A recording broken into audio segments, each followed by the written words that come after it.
Hey everybody, it's Carolyn Brown here. We have taken over Naisha Gadani's LinkedIn banner. So I'm not sure if we're going to give it back. Do you think we'll give it back at all, Serena, or should we just... I don't know about that. We'll have a discussion. We'll see how we go. So we're live, it's career care package, and we're playing, and I never get these in the frame correctly. So other way, KB, that way, KB, Cards Against Insanity. Yep. 47 great ways to find a new job that don't involve you going mad. So one of the big themes on the cards is around networking, and we want you to do more networking to find a job, and hence this session that we're doing around networking. So in this session of Career Care Package, I'm with Serena Low, who is Serena, do you want to introduce yourself? I'm a quiet warrior coach, so I work with introverts to turn them from quiet achievers into quiet warriors. Yes, I think I mangled your description in the description that I gave. It's like turning quiet warriors into quiet warriors, and there's but I like that. You know, if you quietly worry before networking, you can be a quiet warrior who's quite powerful or very powerful within themselves. So Serena and I are going to talk about some of the challenges that people find networking, and try and normalize them, because I think if you understand what's normal, you think you are normal, and you can develop some strategies around succeeding. So some of the strategies that I'm going to give you come from my Straight to Shortlist challenge. And in that challenge, I help people contact people that essentially that they don't know on LinkedIn and network their way to finding a job. So some of the tips I'm going to give you have been proven and market tested from all of my clients. And Serena is also great at networking as an introvert. She's going to give you tips from herself, her experience, and her clients as well. So I'll give you a formal welcome, Serena. Thanks for joining Career Care Package. Thank you, Carolyn. It's always a joy to be here. Fantastic. So why do people dislike networking? Why do you think people dislike networking? I don't think all people dislike networking, but perhaps it also depends what we think networking is for. Yeah. So if our understanding of networking is that, you know, in one conversation, I have to close the deal, I have to gain a new client, I have to get this job, there is then this tremendous amount of pressure that we put on ourselves to get a certain outcome. And we become very attached to that outcome. And if we don't get that outcome, then we start, you know, beating up ourselves. We get disappointed. We get discouraged. We think it's my fault, or it's their fault, or it's something I'm doing or not doing. Yeah, it's funny that, isn't it? It's like, I think being yourself and being relaxed in whatever context is the key to it. And when you're relaxed, you can be more of yourself, and people respond to the person that you are versus the outcome that you're trying to achieve from that meeting. Yes, I think the energy is very different when there is something you want, even if it's a good something. But if you come to the meeting with an expectation of taking or getting something, the feeling is very different from when you show up with an intention of giving or being of service. And people can sense that. Yeah. So why, and this sounds like a really basic question, but I think a lot of people don't do this naturally. Why network? Why not do something else? Why not, you know, just stick your resume in or stick your website up? Or why should we network? I think the simplest answer would be that because it's such a noisy marketplace and there are so many people competing for one job, you have to find a way of standing out, of being noticed. And that's where there is a little bit of a conflict for some of us, not saying for all, and particularly for introverts, in the sense that externally, we say that we want to be noticed. We want our resume to be the one that gets picked up. We want to be seen. We want someone to say, hey, this person has got a great skill set, you know, and great experience, and, you know, we should have a conversation with them. But then there is the internal conversation that goes on with ourselves and what we say to ourselves inside our heads. And that goes something along the lines of, I'm not 100% confident or sure about my value and what exactly I can bring. I know that I'm experienced. I know I've got skills, but I'm not sure how I will stand up to the competition. And I'm not sure why they should have a conversation with me. And I really, you know, I feel wobbly going into this, you know, interview or this conversation. And so we bring that conflict with us and we project outwards, and it becomes a very mixed message that we are sending out. And people can pick that up too. They can sense that there is a bit of hesitation, a bit of reluctance, a bit of us pulling back and not quite being fully ourselves. And that affects the outcome too. Yeah. It's funny with networking because, I mean, it really is about gathering, well, it's about a lot of things, but from a job search perspective, it's about gathering some information a lot of the time around a job or a sector or a company that can inform your job search. It can help you make a decision about where you want to go. You might pick up an insight that you can put in your application. You might pick up a referral or a lead. And I was reading some stats from one of the software companies that produce the applicant tracking systems. And, you know, for every 100 applications that might come through, this is research from them, for every 100 applications that might come through, 85 of them will come from, like, I call the unknown sources, from Seek or Indeed or job boards or career site, where that application is just a piece of paper. And out of that 100 that might come through, 2 of them will come from a referral, so somebody recommending and passing that resume in, or from a hiring manager who's scanned their networks. So you want to be in that pile of 2 where that trust is there, that person is coming and saying, I've met this person and I think they're great. And it's a way of sort of circumventing or navigating the decision-making a whole lot faster. And that application tracking research, they've scanned millions of applications that come through, you know, an employer's applicant tracking system. So I think, yeah, networking can actually accelerate your job search or your success rate by 10 times, which is pretty amazing when you think about it. So it's kind of a thing of, like, why wouldn't you do it, basically? That's right. Why wouldn't you be in the 2 rather than the 98? Yeah. So for people that are naturally introverted, and I know there's some confusion around what an introvert is, but for people that are naturally introverted, that don't get their energy from being among people, what are your tips? What's some great strategies to get yourself out there? I think the first thing to start with is to understand that you can manage your energy and that you're responsible for your energy. So when people hear the label introvert, they have a certain picture of a certain kind of person. And that may be something they say to themselves as well. You know, I'm too shy, I'm quiet, I'm reserved, I don't like talking to people, I can't sell, you know, and then we extend it further and further. You know, I can't sell, I can't possibly prospect to strangers, I can't pick up the phone, and all kinds of things. So what I would always remind my introverted community is that you are responsible for the energy you bring to the room. So whatever your personality preference is and the way you want to communicate is, you still have some control over how people perceive you. And the level of energy you bring to the room, just because you're an introvert, it will be a quieter energy, but it is still a powerful energy, depending on how you wield it. The energy itself is neutral, but you can use it for good, and you can use it to showcase your best self.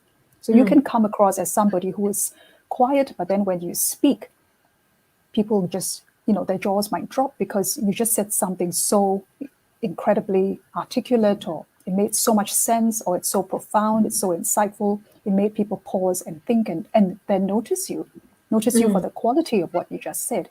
So it's, I think we shortchange ourselves if we were to say, I'm an introvert and therefore I can't, ... It's more like, I'm an introvert. And that's the starting point of the conversation. That's more like, it's a label that can be a springboard to, you know, exploring further. What are the areas that I'm really good at, that I'm really strong at, that come naturally and effortlessly to me? And what are those areas where, because I'm an introvert, there might be a gap here and there, and that could be a skills gap. And that is something I can do something about. I can fix the skills gap by mastering that skill or that set of skills and become better at it over time. So it's not the end of the conversation or the end of the story because I'm an introvert. It's more like the starting point. Yeah, I love that. I'm an introvert and and there's a whole bunch of things that I think that people who are more naturally introverted bring. One is amazing listening skills. And then when you're a listener, you can work out what that other person is interested in, or you can really focus on something that solves that problem. Like, you talk about the jaw drop around because you said something insightful. You don't know what's insightful until you understand what people are needing, or from the conversation, or that you have with them. So that listening that you bring as an introvert, I think, is really powerful. And I think people make a mistake that the best salespeople are extroverted, but I think they're on that spectrum where there's a level of introversion and a level of extroversion, and they're in that kind of middle area. So if you're extremely introverted, you're probably not not going to put yourself out there. And if you're extremely extroverted, you're not that great at listening. So, or developing that solution. I know I'm stereotyping, but if you're doing more talking than actual listening, then you might have a message that might be directed at the wrong audience. So I think that's one of the misconceptions. I wanted to go back to just that thing around energy, which I think is really important as well. Like, what are your tips around getting, I guess, yourself in the mindset to go into that room where you might not know anybody, or onto that Zoom call where you might not know anybody? So I start by remembering that as an introvert, I have a finite amount of energy and I'm here to invest it wisely. So who am I investing it with, and how am I investing it, or for what purpose am I investing this energy? And once I'm clear that the purpose is a worthy cause, for instance, and I know that there is something I can contribute to this discussion, the Zoom call, I go in with the mindset. I do some things to adjust my mindset appropriately. And not just my mindset, but my physical energy too, because it's all connected, mind, body, spirit. And how people perceive you is a combination of all those things that you do. So calibrating myself before, let's say, coming on an interview like this, there will be certain things that I set up in place in terms of my environment that are supportive of my mindset. There are certain things I would do in terms of, let's say, journaling or meditation or just being quiet, deep breaths and all that. But most importantly, I think, is being clear that I'm here to serve, to grow, and to contribute. And for me to do that, I need to be very present. That means I can't be running parallel conversations in my head and overthinking it and worrying about the outcome and thinking about what am I going to say next, and will I remember my script, will I remember the notes I prepared. There is an element of trust and surrender that's very important as well. And we were just alluding to this briefly before the interview, that in putting ourselves out there, especially as introverts, we need to trust that the right words, the right response will come at the right time.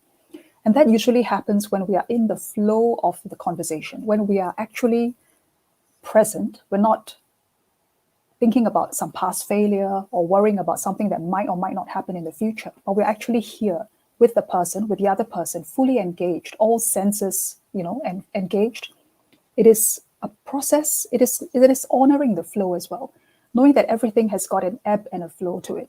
And so letting your intuition take over instead of trying to be too logical about everything.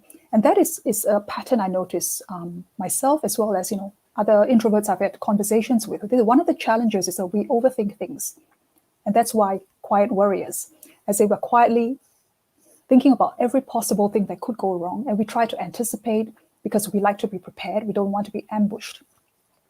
So we try to anticipate and we try to plug all loopholes in advance. We try to have all the answers prepared in advance so that if the teacher were to ask a question, we can answer confidently and know that we'll answer it correctly. Because, my goodness, the humiliation of giving the wrong answer or saying something that is, completely unexpected. And so there is this need for balance. It's like a dance, and you can't prepare for this kind of dance because you have to be in it. And you have to trust it, and you have to flow with it. While you can't exactly control the flow, as in which all that, I can control where I am, as I've heard a mentor explain it. I can control where I am in the current. And so going with the flow then means trusting that whatever comes up is something that is meant to come up. It is coming up for the greater good. And whatever words come up as well, somebody out there who is listening will get something out of it, because that was exactly the thing they needed to hear. And so not trying so hard to control the outcome. Yeah, I love what you said about that presence, that being present, because nobody knows what you were meant to say or not meant to say with the overthinking. And I think that's, also applies to public speaking as well. It's like nobody knows the perfect words that are meant to come out. But I love the thing about being present, because, and just really focusing on what that other person is saying. And that applies across, whether you're out and about at a networking event, whether you're online, whether you're on a call, whether you're on Zoom, is like really just focusing on that, giving that other person that gift of your attention is a big, big thing as well. I wanted to ask you about rituals, because one of the things that I've noticed is, and that ritual around preparing and the physicality of it. So you can do things in your mind, I think, to, switch your mindset and things like that. But your body also plays a part in that kind of preparation for you being in the flow, I think. And one of the things that I know that, like, I have a ritual that starts my day now, because I have quite a lot of client meetings and engagements and things like that.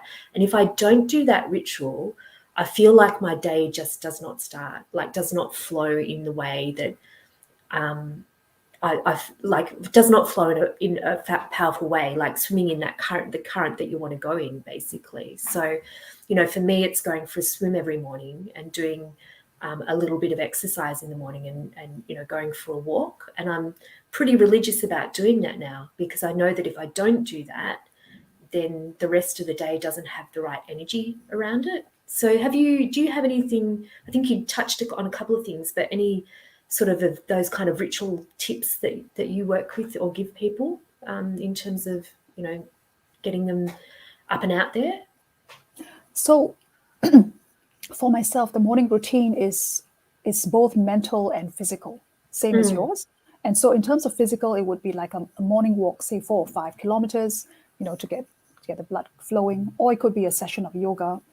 And it's really about taking that time out and saying that this is important to me and this is necessary for me to function at my optimal level. And together with all sorts of other things, which is like a whole other conversation, because there are so many little things that I do that over the years have become that morning routine. And it really helps with the level of energy, because for introverts, we're very inward focused, and the mind can be a very busy place. And so having that blood, that energy circulating actively, so it's going where it needs to go, so that you can think clearly, so that you can articulate, the way you need to get your message out. Eating well, hydrating, all the little things, sleeping, getting enough sleep, good quality sleep. There's so many things and every one of them is like a little piece in the jigsaw puzzle that makes up, how to function and how to thrive at that optimal level of energy. It's like how, tennis champions have a little routine before they go on court. So, but also that's the other thing.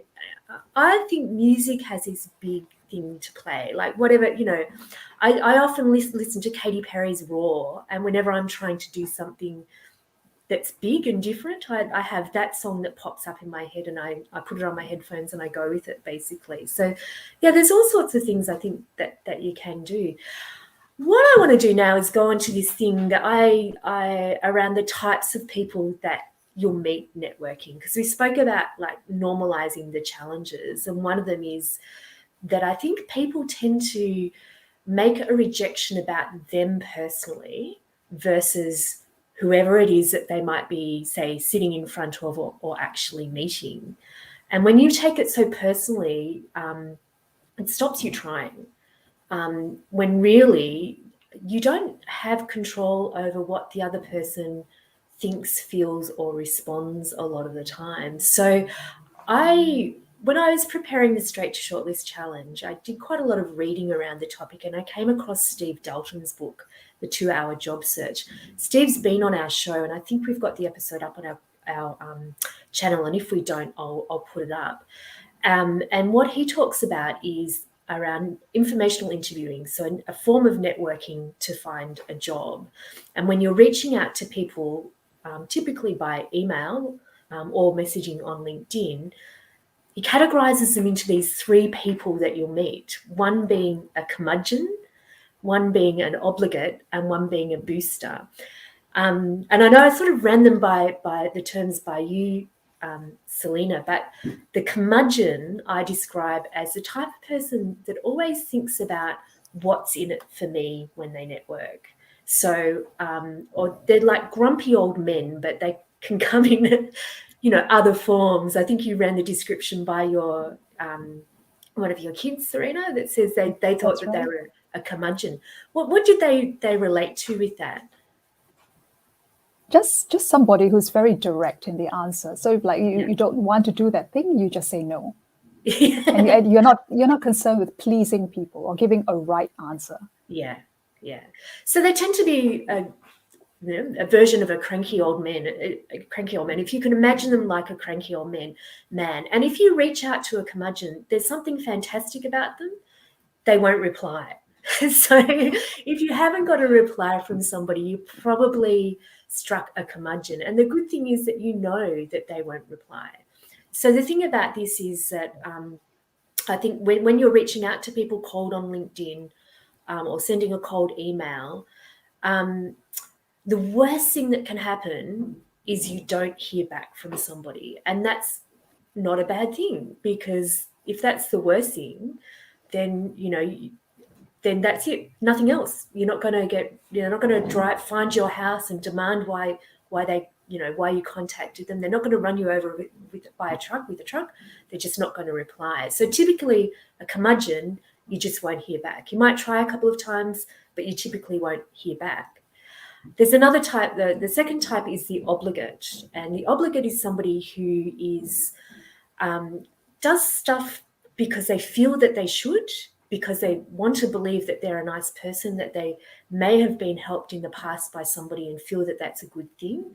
So typically with them, you might get a response back, or they might even meet you, but they don't follow up. It's like going on a date and with a great person and then being ghosted. And have you had experience of that, Serena, when you've been out and about and networking or reaching out to people? I think there have been a handful of people who might fall into that category. So that's really interesting that you put it that way. So what you're saying is they feel obligated to respond to you, but they're sort of not all in, not totally convinced, a bit half-hearted about it, maybe still not sure about you.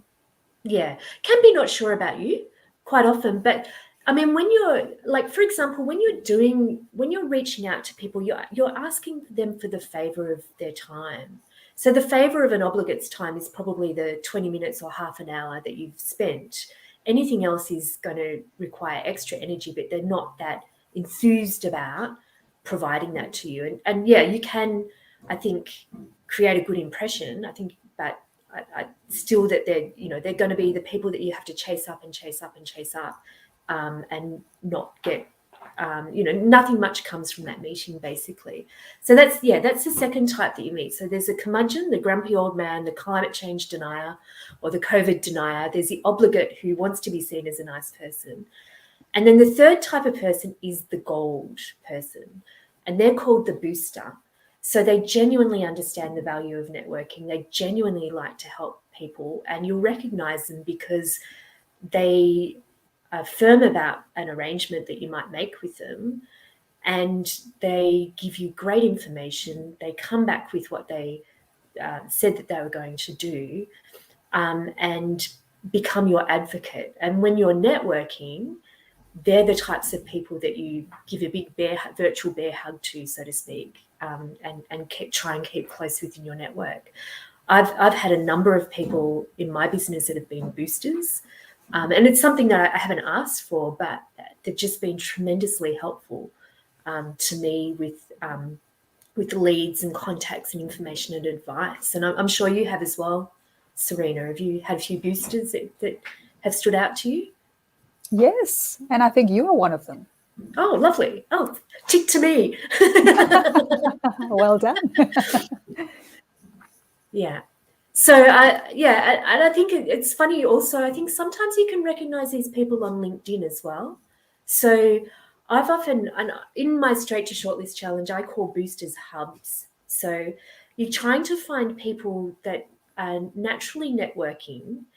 And they might be the people with a group. They might be the people that are sharing a lot of information. They might be the people that start meetup groups like yourself. I'm sure you've boosted a lot of people's connections and careers with the work that you've done. But the thing about boosters is that they tend to know a lot of people. So they're the people that can give you good advice and actually accelerate your rate of contacts. And one of my clients from Colombia last year found a fantastic booster that she met who basically posted about meeting, like he was heavily involved in the change management community. And he posted about the meeting that he had with my client on LinkedIn and said, everybody needs to meet her. And so instantly from that one meeting, she had about 10 meetings that were fantastic meetings for her to then go and, ultimately helped her get a whole bunch of job offers. So boosters are gold in terms of your job search.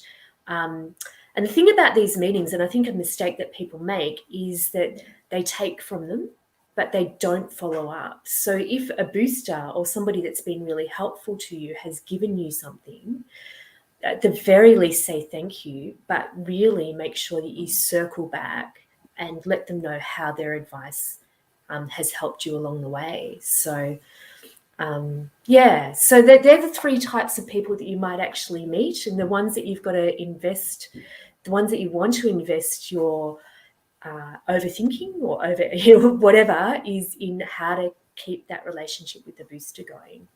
So what are your tips around maintaining those relationships, Serena? What advice do you give to people when they're out networking and building those relationships?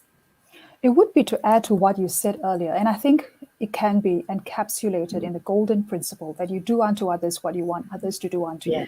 So if you're looking for a booster because you need a boost in your networking or in your career or your business, begin by being a booster yourself with a sphere of influence. Start practicing those traits, start embodying those traits. What is a booster to you? So if a booster is somebody who goes out of their way to elevate someone else, who takes time out of their schedule to help someone else get noticed, give someone else a bit of a nudge in the right direction and opens up their networks and is generous with their time and their advice, be that person. Because it's the law of reciprocity. When you do that first, people feel like, oh, wow, I want to do something back for you too, because you've taken that first step of being so kind and reaching out and doing this thing for me, and I didn't ask you to do it. So when you are that kind of person, I believe you attract that quality of contact to you as well. Not everybody responds, but I always have this thing about don't do it with an expectation of response, because then you won't always get that, but you will be surprised by who responds, and you will attract, by giving first, you will attract the people that respond and want to continue the relationship, basically. But not everybody will do that. And that's the kind of conundrum or paradox of networking, I think. You will get something back, but you're not quite sure. Like, don't have that expectation. And if you have that expectation, you probably won't, but you will get something back if you just do it with the joy of basically doing it in some way, I think. So, yeah.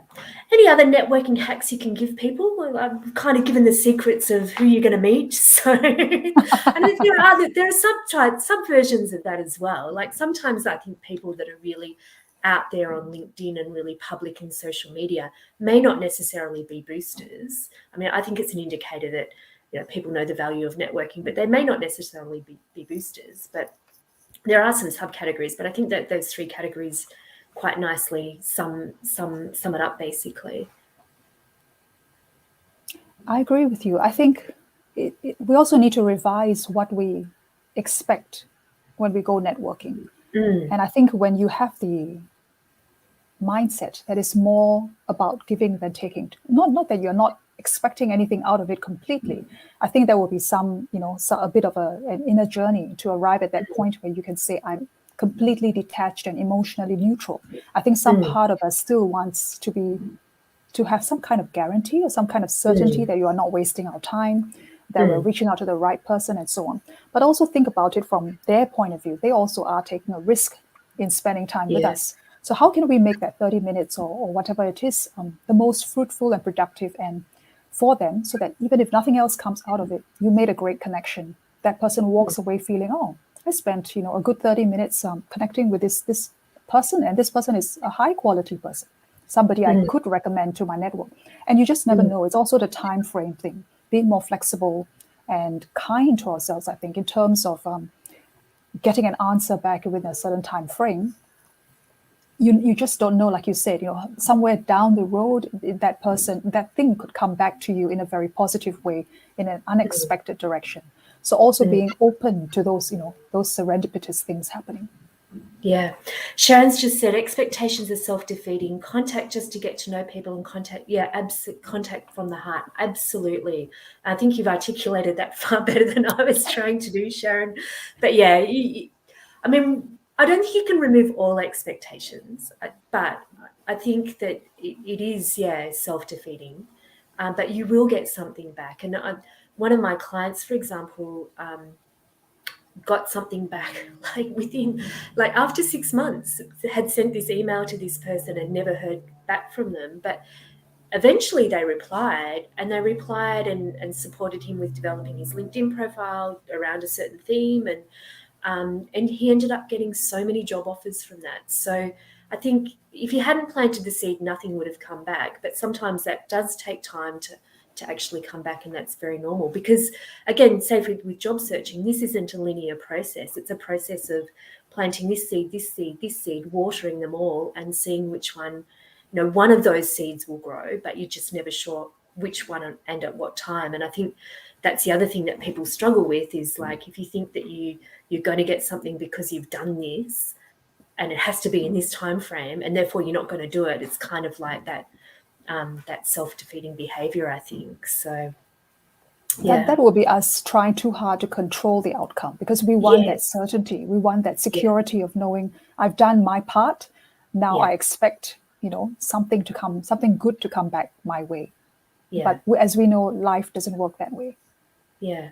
And I think the act of networking too is you're giving yourself options. So to use a really bad dating analogy, is like, if you are so fixated on the one relationship, you end up, because that's what you want and you end up driving that away. But if you give yourself a number of options, then you're more relaxed about the whole thing, and something happens. And it's absolutely the same with job search, is that if you know that you've got a number of options in terms of meeting people, then you're not so fixated and you don't repel what you're trying to attract or trying to avoid, which is another sort of paradoxical thing, I think, as well.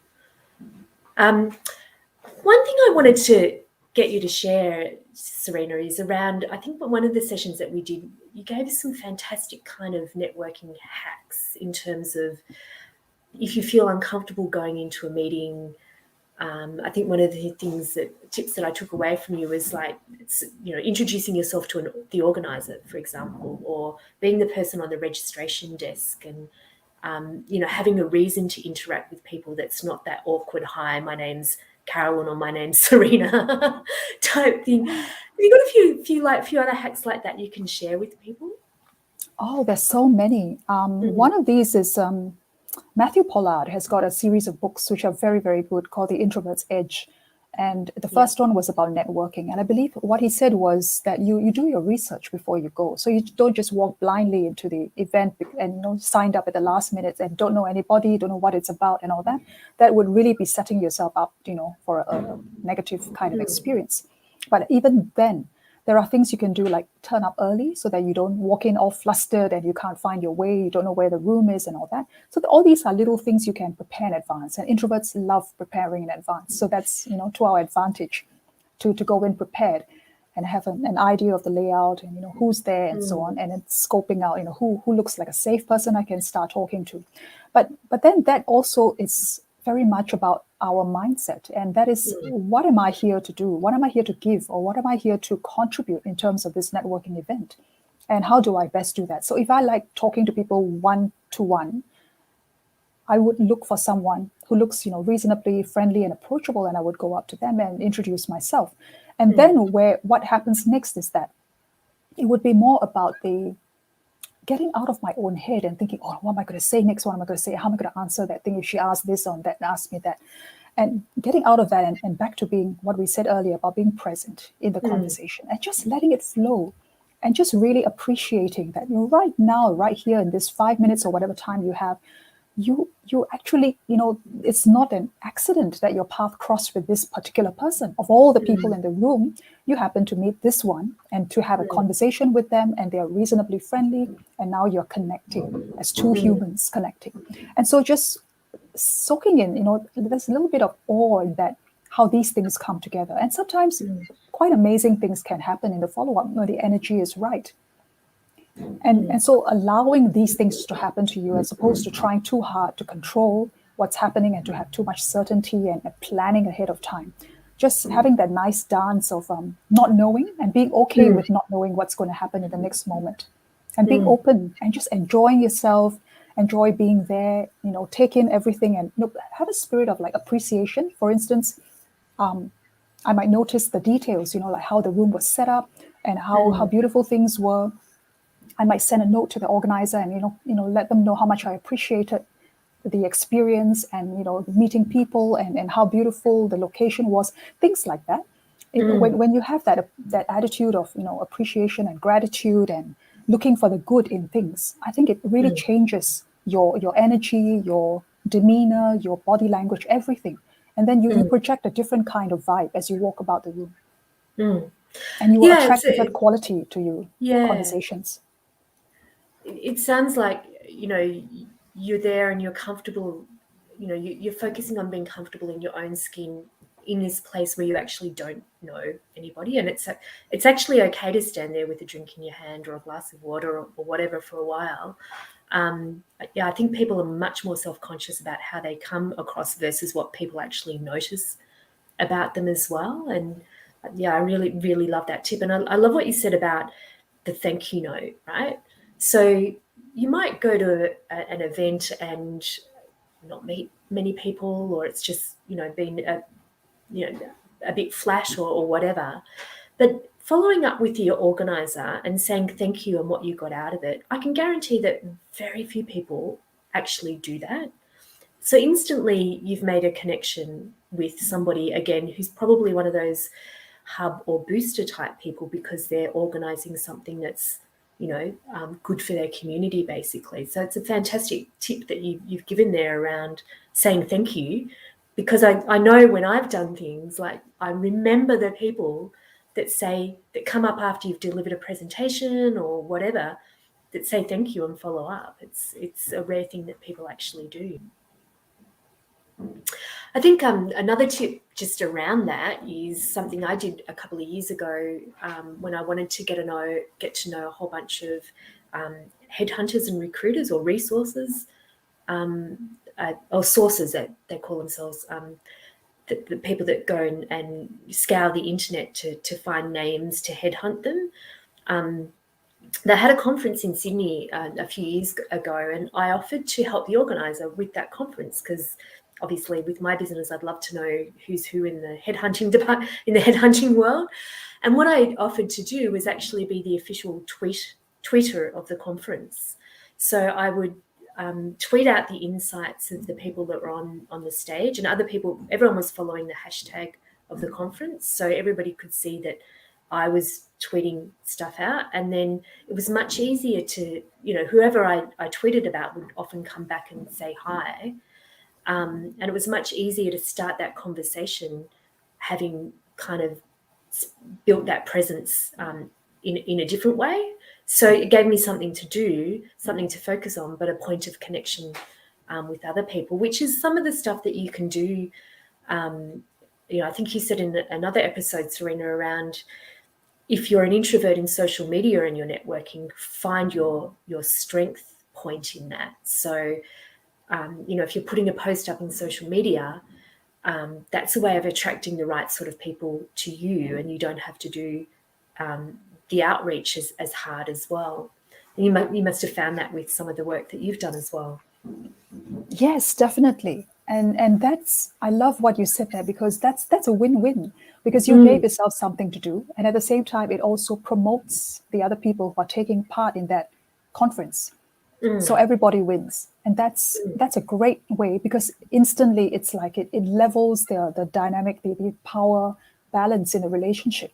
That person has good feelings towards you already. So they're coming to you with a sense of goodwill, a sense of gratitude, and of course they have noticed you, because you made the first move by putting yourself out there and offering to do that for them, that service. And it's fun. Like, I did that because about all of these things that we talk about. Find the thing that you find most fun. Like, I really, at that stage, and I still do love Twitter, because I enjoy capturing a short thought or a funny quote or whatever. So yeah, find the thing that lights you up. So if you like writing, and I think a lot of people that are more introverted do prefer that, then write something fantastic. If you're a visual person, create some funny memes. Naisha's found a great deal of success with his doodles. So Yes, I can see that. I really enjoy those. Because it's a different way, like, it's a talent of his, but it's a different way of showing his thought process. So find something that's fun for you. So I didn't put a shout out to people to ask questions, but we haven't got any questions. The questions might come after you share this. Right. And if you LinkedIn. have questions, please don't hesitate to contact myself or Serena. I will put the link to the cards in the description as well, and a link to your LinkedIn profile. Is that the best way people can find you, via LinkedIn, Serena? Yeah, certainly. I'm pretty active there. Fantastic. So do you have any crowd-pleasing whiz-bang tips, final tips around not introverts, don't need any help with that, around networking for people that you'd like to leave people with?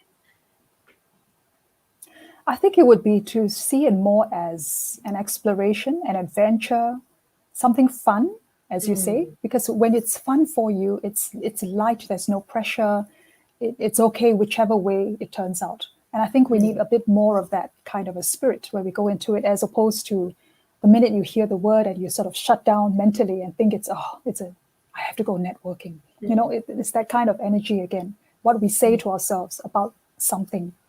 And so if we prep ourselves by looking forward to networking as something fun to do, something where we can get to know somebody, where we can learn something, where we can be of use, our knowledge could be of use to somebody, it could help somebody along with something, then I think, that really opens up the way we communicate, everything, the body language and what comes out of it after. There's so much good that comes out of it. I think that, if you're hesitant about doing it, that just going back to the reason that I sort of said there's 3 types. If you're outreaching via email, for example, the worst thing that happens is you don't hear back. I've never heard anybody say, "How dare you contact me," type thing. So, a lot of the negative stuff is in your head, really, but so much good comes out of meeting up with people that are in your community that you genuinely like and genuinely do a lot of fun things. And the more that you do it, it may not always be, you may have nerves, but you know that they're part of that process, I think. So, I think that there's good that comes of it, far much more good than anything negative at all. So that's certainly been my experience. So we are up to almost 45 minutes. So it's probably a good point to wrap up and say goodbye. But thank you so much for joining me. And one day Naish will be back on his screen, so hopefully next week. But it's absolutely fantastic to have you, Serena. Thank you so much. It's a pleasure to be here. We've had a good conversation. Thank you for sharing all your useful tips. Thank you. And thank you. You always share such fantastic tips. So next week, I'm not sure who we've got coming on, but we will have a guest, I promise. If you're watching this on LinkedIn, please follow the hashtag Career Care Package. If you're watching this on YouTube, please subscribe and hit the bell notification.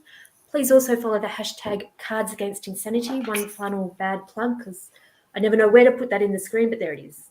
And yeah, we'll see you next week at 12 o'clock. Bye, everyone. Bye.